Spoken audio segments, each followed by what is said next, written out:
Hello everyone, welcome to Creating Power. I sincerely hope you can enjoy a pleasant reading time. Today, I continue to share with you the book, Shoe Dog. In the second part, we focused on the 4 key factors behind Nike's success. Nike today is no longer the upstart challenging giants, but an undisputed industry leader. In 2016, Nike's total revenue reached $32.4 billion, with a profit of $3.67 billion, 3 times that of Adidas. While the initial decision to start a business came from passion, the arduous journey after starting up cannot be simply summarized as passion. Nike's success factors, from individual to organization, can be summarized as 4 points: leadership charm, product innovation, brand marketing, and corporate culture. The first success factor of Nike is leadership charm. The demands on startup founders have always been the highest, and Nike was a genius business leader who combined many contradictory elements. First, Nike was an elite of that era. In 1962, Nike obtained an MBA degree from Stanford University. For him, good jobs were not lacking.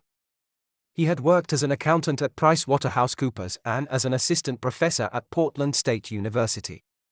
It was not until 1969, when the business was stable, that he resigned from the university to devote himself full-time to his shoe business, which was different from the usual narrative of starting a business when all other options are exhausted. Second, Nike was more reckless than the elite. He liked military figures like Churchill and Napoleon. He said he didn't like violence, but was fascinated by leadership in extreme situations. In 1971, Nike noticed Onitsuka's equivocation and secretly took the company's confidential documents during a face-to-face meeting. Stealing files was somewhat unethical, but for Nike, extreme times called for extreme measures. Nike was also a good listener. When choosing a company name, he insisted on proposing Dimension 6, trying to persuade everyone, but was eventually persuaded to choose Nike instead. At the same time, he made decisions swiftly and ruthlessly, appointing 2 successors in a row, and then decisively removing them from their positions due to performance and other reasons. As Peter Thiel said in 0 to 1, founders' seemingly extreme and bizarre behaviors should be tolerated more. We need extraordinary people to lead companies to make great leaps. Nike was clearly such an extraordinary person. Nike's second factor of success was product innovation. The Innovator's Dilemma mentions that one way for small companies to surpass big ones is differentiation over betterment. At the time of fierce competition with Adidas and Reebok, innovative products were always the breakthrough to break the deadlock. Typical examples mentioned in the book are the waffle trainer and the Air shoe. Since then, innovation in Nike products has never stopped. In 2005, Nike launched the Nike Free Barefoot Running series to simulate the feeling of barefoot running. In 2008, Nike launched the Lunar series with innovative cushioning technology to make running more energetic. In 2012, Nike launched the Flyknit series, using high-strength fiber to make the upper more breathable.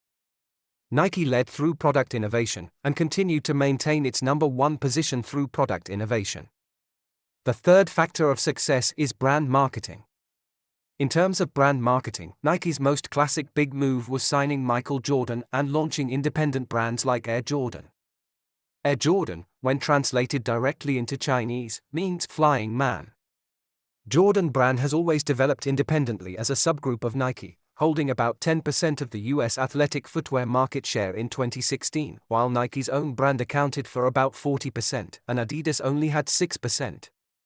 As an independent brand apart from Nike itself, Air Jordan was clearly very successful. Behind it, we have to mention another shoe dog, the marketing genius Sonia Karlov. Nike's connection with Jordan dates back to the 1984 NBA draft. Nike and Adidas both wanted to sign rookies to be their brand spokespersons. Nike eyed that year's first pick Hakeem Olajuwon and 2 other rookies, but Karlov strongly opposed, with fresh memories of Jordan's game-winning shot against Georgetown in 1982.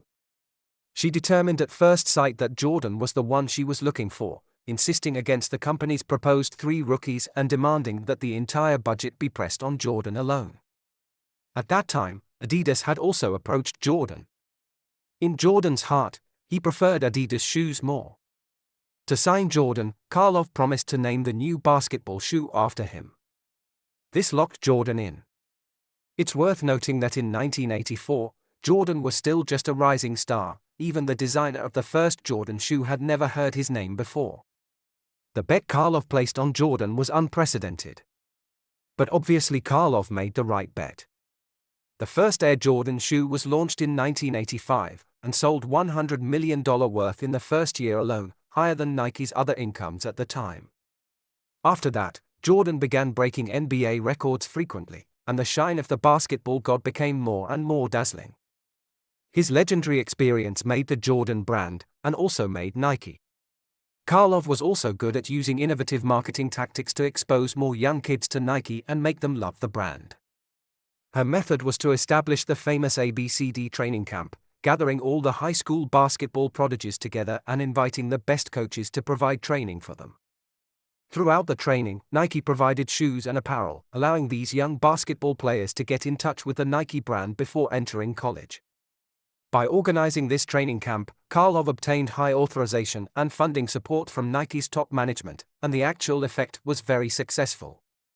The trainees were very identified with the Nike brand, and some even said they would not go to colleges without Nike sponsorship. The entire basketball training camp was a marketing base camp for Nike. The essence of this successful marketing was Nike reaching young players ahead of competitors. The last factor of Nike's success was corporate culture. To see the roots of Nike's long-lasting prosperity, we must delve into its cultural level. In the business classic Built to Last, two typical characteristics of enduring companies are mentioned: cult-like culture and the pursuit of purpose beyond profits. These 2 points are also very obvious in Nike. Speaking of cult-like culture, people will think of the Moonies. Nike co-founder Phil Knight describes it this way: most of us were from Oregon, we were born needing to prove ourselves to the world that we weren't hicks. This was clearly not a group of cultured people in business attire sitting properly, but a group of warriors who could fight, screaming loudly. The butt-face meetings had 3 distinct characteristics: brutal honesty, trust and empowerment, and deliberation and strategy setting. First, brutal honesty. The thing that cannot be tolerated the most during butt-face meetings is being thin-skinned. Among this group of butt-faces, there was a person named Strasser whose nickname was Thunder. At one meeting, he complained that the company's direction was not wild enough, with too many bean counters. In a heated argument, Thunder grabbed his folder and threw it against the wall, yelling, "You guys can all go to hell." The folder flew open, papers scattering everywhere. Everyone was shouting hoarsely around the conference table until their voices were sore. They didn't need to worry about propriety and could vent their feelings straightforwardly. The second characteristic of butt-face meetings was trust and empowerment. Knight was the top leader of this group of butt-faces. He always believed in General Patton's famous saying, "Don't tell people how to do things, tell them what to do and they will surprise you with their results." That was how Knight managed this group of butt-faces. He almost never gave them any guidance. When they did well, he would just shrug his shoulders and say, "Not bad," to express praise. When they made mistakes, he would yell at them for 1 to 2 minutes, without deliberately monitoring or supervising them.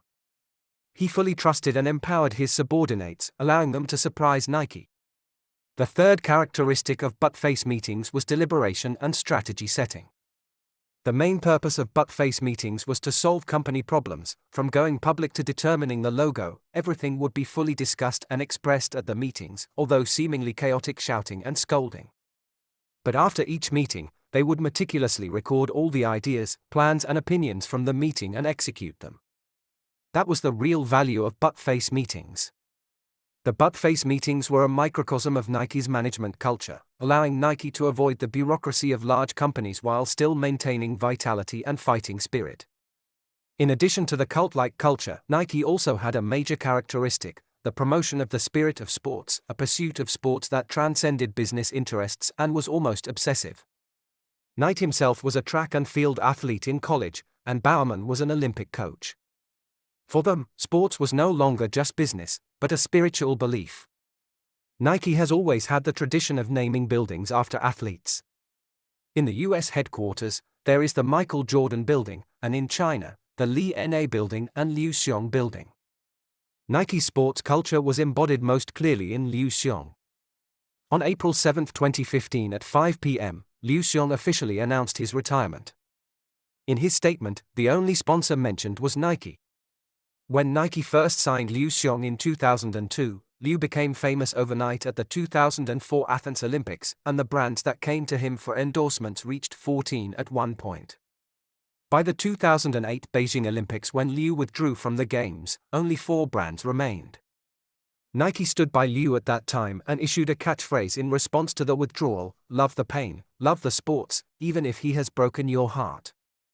And by the 2012 London Olympics, when Liu withdrew again, the only brands accompanying him were Nike and Coca-Cola. In a series of posters, Nike said, "Greatness does not require giving others answers.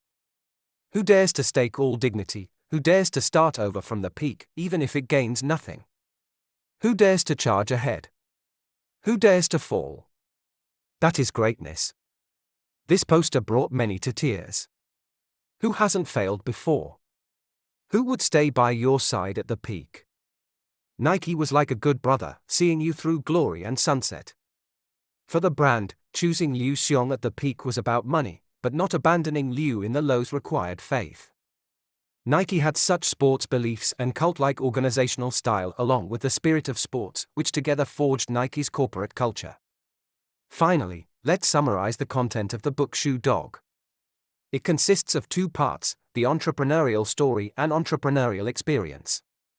The entrepreneurial story covers 18 years of history, from Nike's inception of the business idea in 1962 to Nike's IPO in 1980. The dividing line is the establishment of Nike in 1972. The first 10 years were Blue Ribbon Sports distributing Onitsuka Tiger shoes from Japan, while the latter 8 years were Nike building its own brand.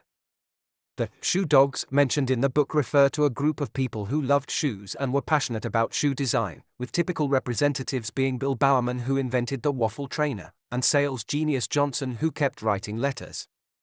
In the early days of the startup, Nike gathered a group of shoe dogs, putting the business on the right track.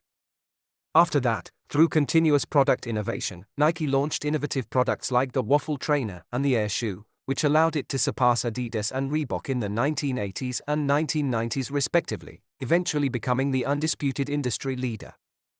In terms of entrepreneurial experience, we have summarized it into 4 points: leadership charm, product innovation, brand marketing, and corporate culture. Let's end today's sharing with the most classic line from the book: "Cowards do not start. The weak die along the way. Only the strong survive." The sharing ends here. Please like, subscribe and share if you enjoyed this channel. Thank you all.